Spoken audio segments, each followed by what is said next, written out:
So, you want to know who was behind the Great Train Robbery. It wasn't one person. It was a team, a big one, a gang of around 15 men who pulled off what people called the crime of the century. But a few names stand out. The main one, the man they called the architect, was Bruce Reynolds. The Reynolds was a different kind of criminal. He wasn't just a thug, he was smart. He was stylish. He saw himself as a gentleman thief and artist in his field. He had a reputation for planning jobs meticulously. He dreamed big. Before the train robbery, he was known for heists and burglaries, but he wanted to do something that would make his name. Something that would set him up for life. He was the leader. He brought the people together. He had the vision, but he couldn't do it alone. He needed a crew with different skills. His right-hand man was Gordon Goody.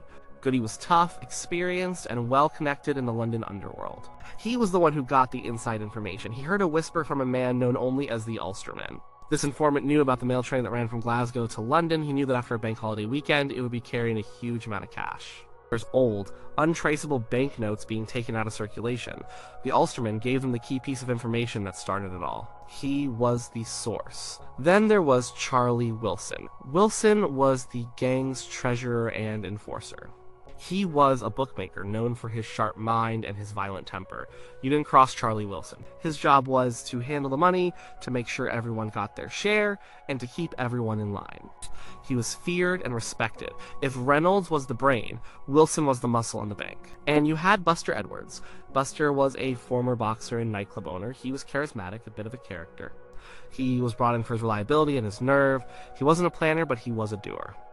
He was a solid man to have on your side when things got tough. He dreamed of a better life for his family, and this robbery was his ticket. These four, Reynolds, Goody, Wilson, and Edwards, were the core of the planning committee. They met in pubs and private rooms across London. They talked through the details. They worked out the logistics. They decided they could do it. They just needed more men. They needed specialists. They brought in Roger Corddry, a man who knew electronics. His job was to figure out the railway signals. The plan wasn't to blow up the track or create a huge crash. The plan was elegant. They would trick the train into stopping exactly where they wanted it to. Corddry was the technical expert who figured out how to rig the signals. He could turn a green light red with a simple battery and some wire. They needed drivers. They recruited two men, Roy James and another man who was never convicted for the robbery itself. Roy James was a silversmith by trade, but his real passion was racing cars. He was one of the best getaway drivers in the country. He was supposed to drive the train from the scene of the crime to a nearby bridge where they could unload the money. His skill behind the wheel was legendary, but driving a train was a different thing entirely. And then there was Ronnie Biggs. Biggs is probably the most famous of the train robbers, but he wasn't a major player in the planning. He was a friend of Bruce Reynolds. He was a carpenter, a small-time crook who was always in and out of trouble. Reynolds needed a man who could find a retired train driver to help them move the train. Biggs said he knew a guy.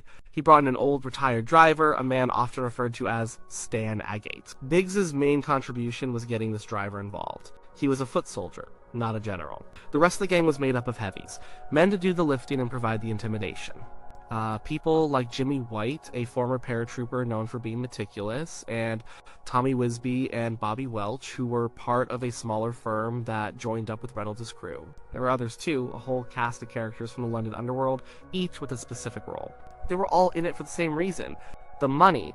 The score was estimated to be over £2 million. In 1963, that was an unimaginable fortune. Enough for every single one of them to disappear and live in luxury for the rest of their lives. That was the plan anyway. So the plan was set. They had the leader in Reynolds, the inside info from Goody, the enforcer in Wilson, and a team of specialists and muscle. They found a location, a remote spot on the West Coast Main Line called Sears Crossing in Buckinghamshire. It was perfect. It was in a deep cutting, hidden from the main road. They also needed a place to lie low afterwards. They found a dilapidated farmhouse about 20 miles away, Leatherslade Farm. It was isolated. They could go there, count the money, split it up, and then wait for the heat to die down before they all went their separate ways. They bought it for cash through a solicitor. On the night of August 7th, 1963, they were ready. They drove to Sears Crossing in a convoy of vehicles, including an army truck to carry the cash. They were dressed in boiler suits and helmets. They carried koshes and iron bars. Only a couple of them had firearms, which they were told were only for show.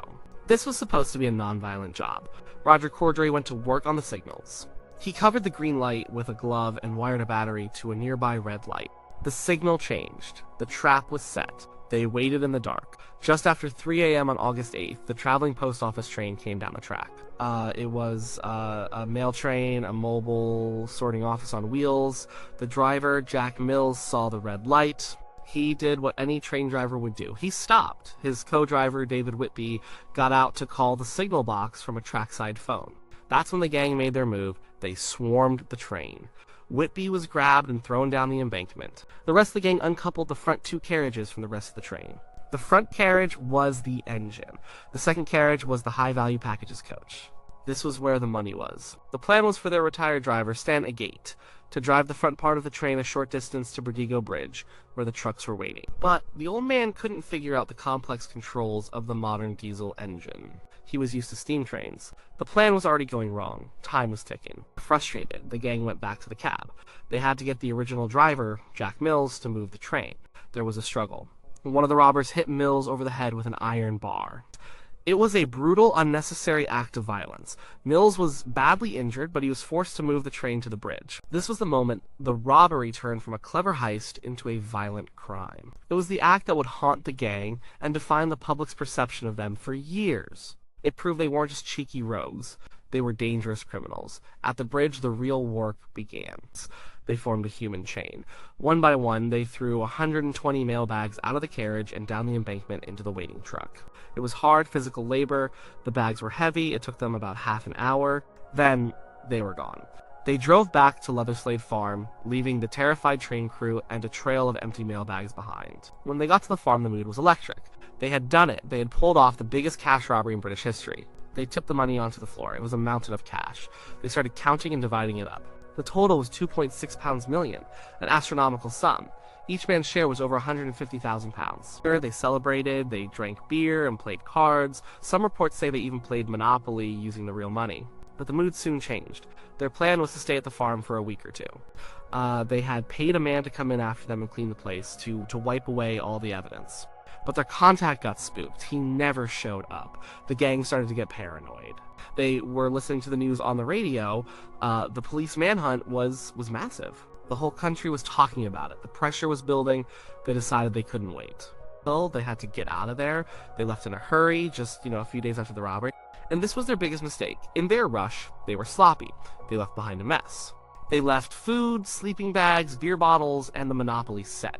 Most importantly, they left fingerprints. He had been told to wear gloves at all times, but some of them hadn't. The police found the farm a few days later after a tip-off from a local herdsman. For the detectives, Leatherslade Farm was a gold mine.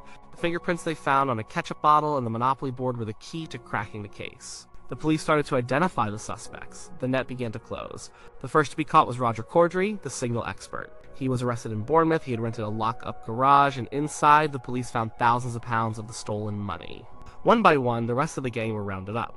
Charlie Wilson was caught. So were Buster Edwards, Gordon Goody, Roy James, Tommy Wisby, and Bobby Welch. Ronnie Biggs was arrested at his home. The police found his fingerprints on that ketchup bottle at the farm. Bruce Reynolds, the mastermind, managed to get away. He went on the run with his family, using a series of false passports to escape to Mexico and then Canada. The trial of the captured robbers began in Aylesbury in 1964. It was a media sensation. The judge was not impressed by the public's fascination with the gang. He saw them as violent criminals who had viciously attacked an innocent man, Jack Mills. Mills never fully recovered from his head injury. He couldn't work as a driver again and died a few years later. The judge wanted to make an example of them. He handed out incredibly long sentences. Most of the main players got 30 years in prison. The sentences were shocking, far longer than what many murderers received at the time. The judge said the robbery was an act of sordid crime, and he wanted the punishment to be a deterrent. But the story doesn't end there. For some of the robbers, prison was just a temporary setback. In 1964, just a few months into his sentence, Charlie Wilson escaped from Winson Green Prison in Birmingham. A three-man team broke in and got him out. It was a professionally planned escape. So Wilson fled to Canada and lived under a new identity for years before the police finally tracked him down. Then, a year later, in 1965, came the most famous escape of all. Ronnie Biggs escaped from Wandsworth Prison. He used a rope ladder to scale the wall and drop into a waiting furniture van. It was audacious. It cemented his place in criminal folklore. Biggs fled to Paris, where he had plastic surgery to change his appearance. Then he went to Australia. He lived and worked there for several years until the police started closing in again. He escaped just in time, taking a boat to Panama and then making his way to Brazil. Brazil didn't have an extradition treaty with the UK at the time. Biggs found out his girlfriend was pregnant. Under Brazilian law, the parent of a Brazilian child could not be extradited. So he was safe. He became a celebrity fugitive. He would sell his story to tabloid newspapers and host parties for tourists. He was a living legend, a symbol of defiance against the establishment. He stayed in Brazil for decades, always one step ahead of the British authorities. Buster Edwards also went on the run. He fled to Mexico with his family, but life on the run wasn't what he expected. He couldn't handle the constant looking over his shoulder, and he was running out of money. After a few years, he negotiated his surrender and came back to Britain to face his sentence. He served his time, and after he was released, he famously ran a flower stall outside Waterloo Station in London. His life was even the subject of a film, Buster, starring Phil Collins. But his story had a tragic end. He was found dead in the 1990s, having taken his own life. What about the mastermind Bruce Reynolds? He was the last of the main gang to be caught. He lived on the run for 5 years, moving between Mexico, Canada, and France. But like Buster Edwards, he ran out of money. The Great Train Robbery hadn't set him up for life after all. He came back to England, and in 1968 he was arrested in Torquay. He was sentenced to 25 years in prison. After his release, he became something of an elder statesman of crime. He wrote a book and worked as a consultant on films about the robbery. He never expressed much remorse for the crime itself, only for the violence used against Jack Mills. He died in 2013, an old man whose one great act had defined his entire existence. And the money, the 2.6 pounds million, most of it was never recovered. The police only ever found a few £100,000. The rest just vanished.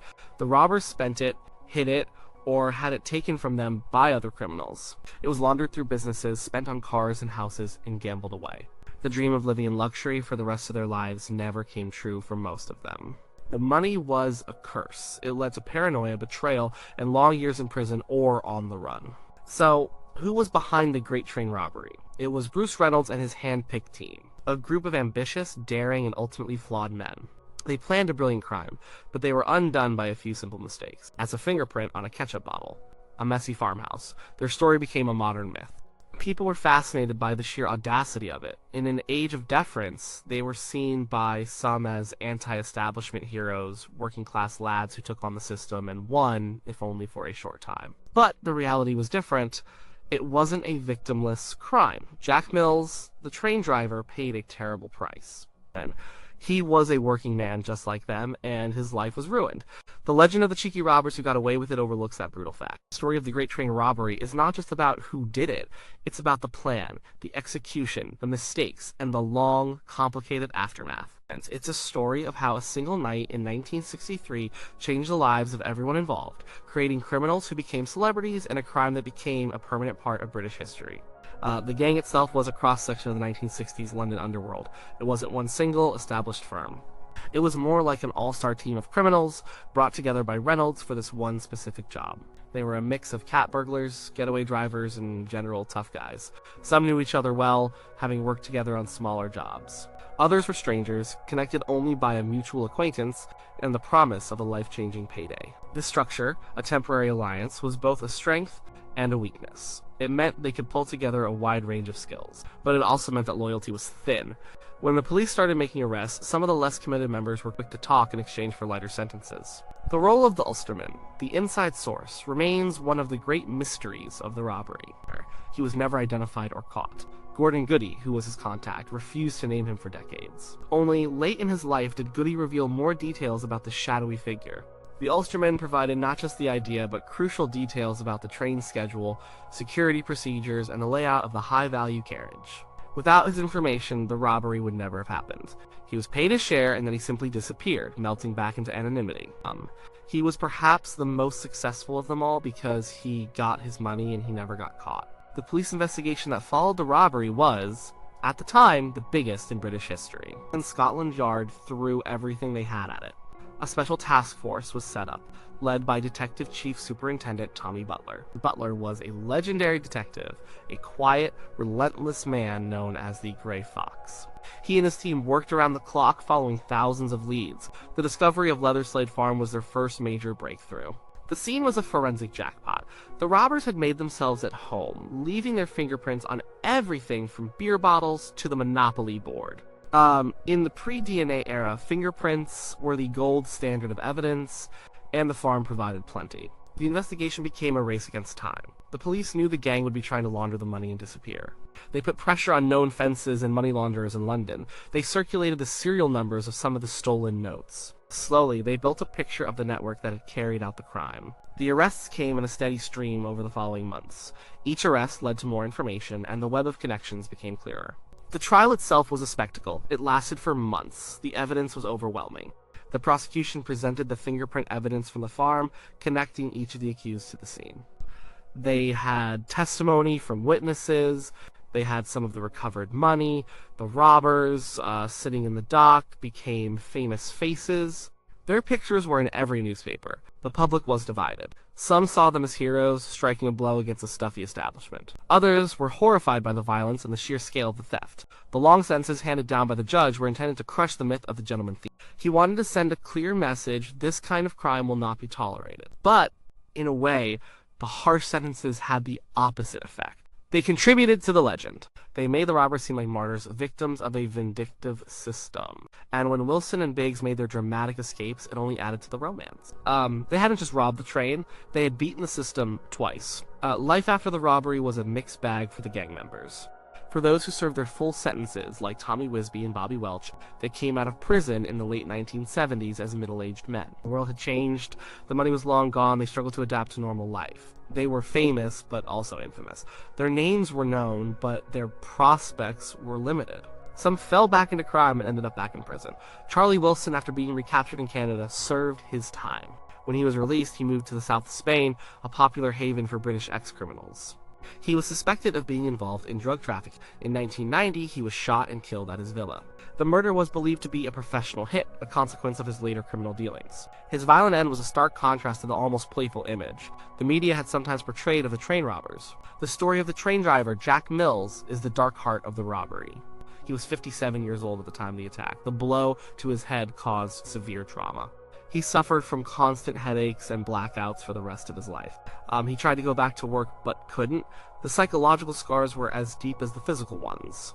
He was haunted by the memory of that night. He died in 1970 from leukemia, but his family always believed his death was hastened by the injuries he sustained. His co-driver, David Whitby, was also deeply affected. He never recovered from the trauma and died of a heart attack at the age of 34. Their stories are often forgotten in the excitement surrounding the robbers and their escapes, but they are the true victims of the crime. The Great Train Robbery marked a turning point in Britain. It occurred at a time of great social change. The 1960s were swinging, old attitudes were being challenged. The robbery captured the public imagination because it felt like a part of this new, more daring era. It was a crime that was audacious, modern, and incredibly successful, at least initially. The police and the establishment they represented looked slow and old-fashioned in comparison. It also changed policing. The scale of the investigation forced police forces to develop new methods for dealing with major organized crime. It highlighted the need for better forensic techniques and national coordination. The robbery was a wake-up call for the authorities. Decades later, the story continues to fascinate. The books have been written. Films and television shows have been made. The robbers themselves have become part of a strange kind of celebrity culture. Ronnie Biggs, in particular, played up to his public image as a lovable rogue, even releasing a punk rock record with the Sex Pistols. But when you strip away the myth, what are you left with? You have a group of professional criminals who saw an opportunity and took it. Their leader, Bruce Reynolds, planned the job well, but he couldn't control the people he hired. The plan went wrong when their hired driver couldn't operate the train.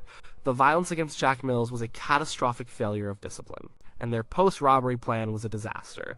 The mistakes made at Leatherslade Farm were amateurish. For all their reputation as criminal masterminds, they were caught because they left their fingerprints on a ketchup bottle. The Great Train Robbery is a story full of contradictions. It was a brilliant plan, yet it was deeply flawed. The perpetrators were seen as heroes, yet they were violent men.